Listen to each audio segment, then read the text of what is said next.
أبيات القصايد، سجلي قصة فرحها بالدقايق والثواني، يوم فرحتها بسارة الغلا والشوق زايد. يا حروف الشعر هلي وانتري سجل المعاني، واكتبي عنهم مسارة أجمل أبيات القصايد، سجلي قصة فرحها بالدقايق والثواني، يوم فرحتها بسارة الغلا والشوق زايد. يا هلا القصايد يوم سارة شغلت حصريا على استديو نغمة بيان. وما نوفي كتبنا طلت ضيوف الفرح شمس تبسم في ضحاها. يا أم سارة من وصوفك تضرب حروف الأغاني شامخة من يوم يومك في الرخاء وفي الشدايد.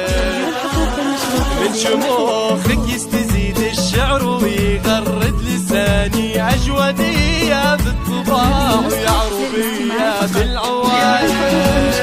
اللي حضر والنور بحضور غمرنا، والقصايد في وجودك تختلف عن اسمها. ما نكفي لو صرنا وما نوفي لو كتبنا، طلت ضيوف الفرح شمس تبسم في ضحاها.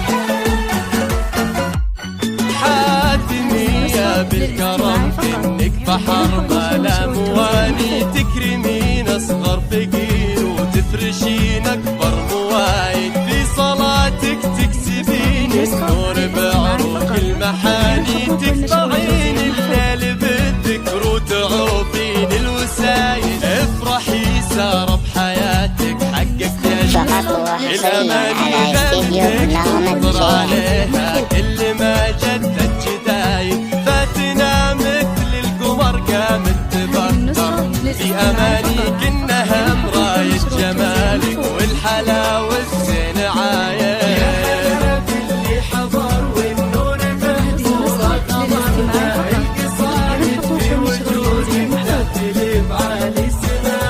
ما نكفي لو وصفنا وما نوفي لو كتبنا، طلت ضيوف الفرح شمس تبسم في ضحاها. يا عسى تبقين نور عيونها طول الزمان، ويا عسى بطول الحياة بعمرها دايم ركايد. عن صفاتك يا أم سارة الشعر يبني مباني، يا عطر كل الحروف ويا حلا كل